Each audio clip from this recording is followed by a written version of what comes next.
Saat lo pulang dari sekolah, lo mulai khawatir karena besok ujian dan lo juga punya riwayat buruk dalam apel tersebut. Guru lo nyuruh lo untuk belajar, teman lo nyaranin untuk ikut bimbel, dan sampai di rumah, orang tua lo malah juga ikut marah-marah dan nyita semua alat permainan yang lo punya karena besok udah ujian.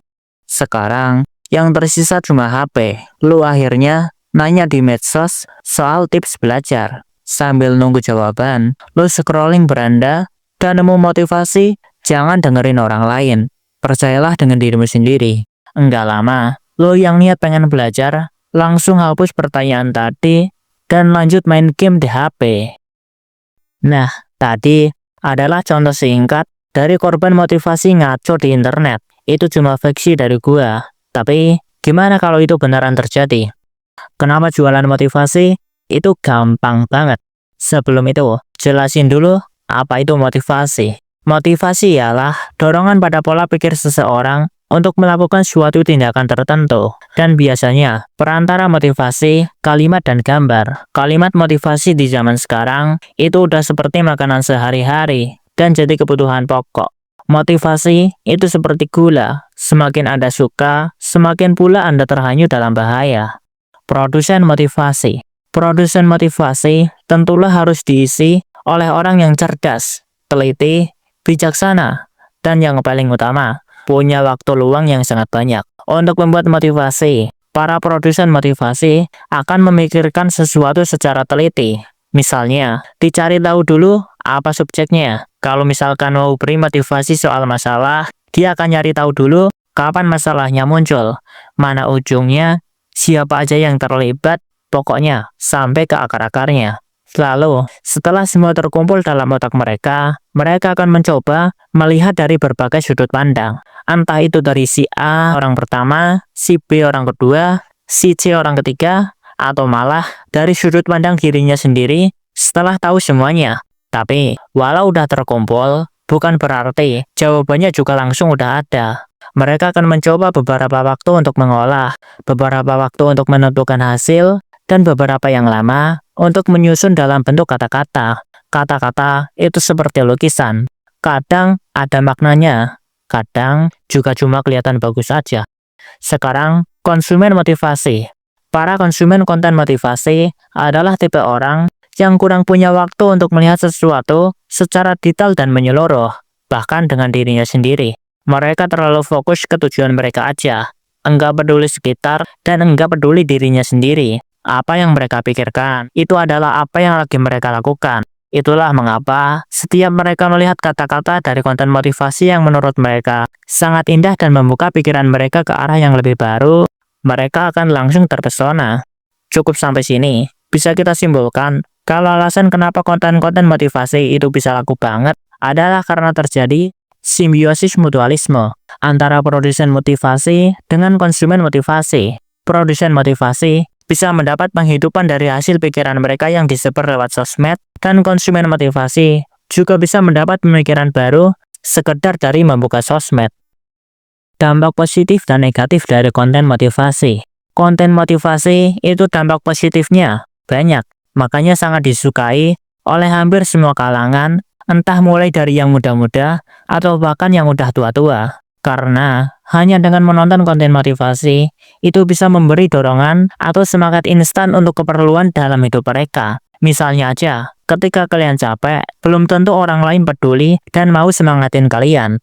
Maka, konten motivasi itu bisa jadi alternatif untuk terus semangat berjuang di tengah kesedihan dan kesusahan yang sedang melanda. Bagi yang kehilangan arah, jadi punya arah lagi. Bagi yang merasa sedih, jadi nggak sedih lagi. Bagi yang merasa monoton dan suntuk, jadi tercerahkan.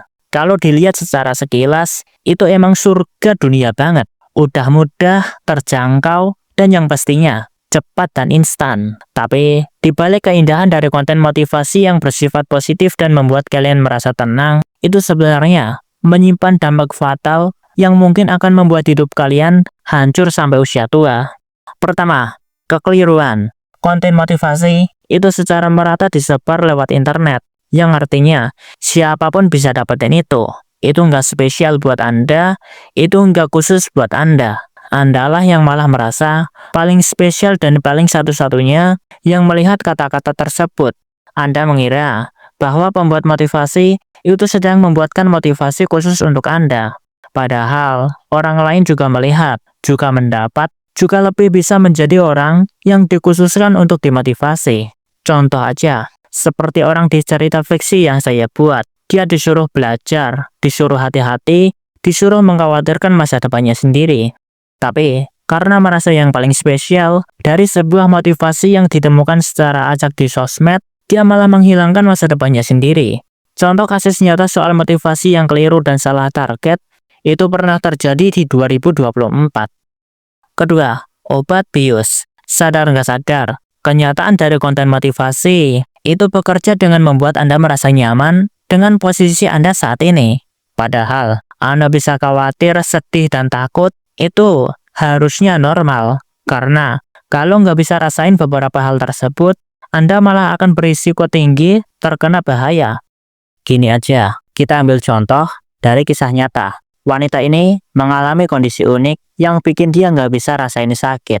Sekilas, mungkin kalian mikir, itu kayak kekuatan ajaib dari dunia lain. Apalagi, bagi orang yang udah sering nonton film aksi gelut-gelutan.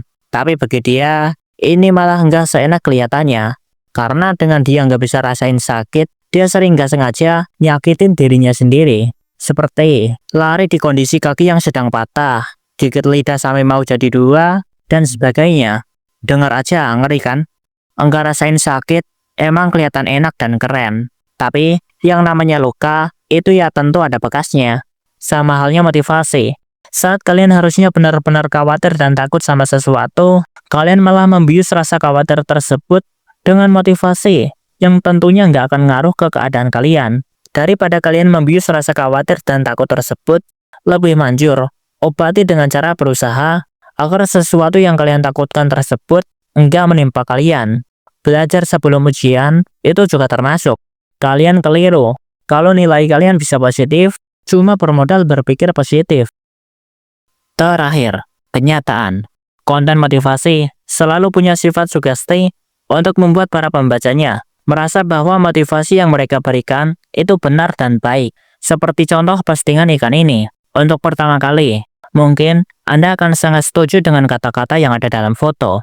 Tapi, setelah beberapa waktu, mungkin Anda akan lebih setuju dengan kalimat selanjutnya. Itu adalah contoh singkat kalau sebenarnya motivasi yang kalian kagumi, yang kalian anggap jawaban, atau penemuan prinsip baru, itu ternyata ampas juga. Kenyataannya, yang namanya hidup itu pasti berubah-ubah.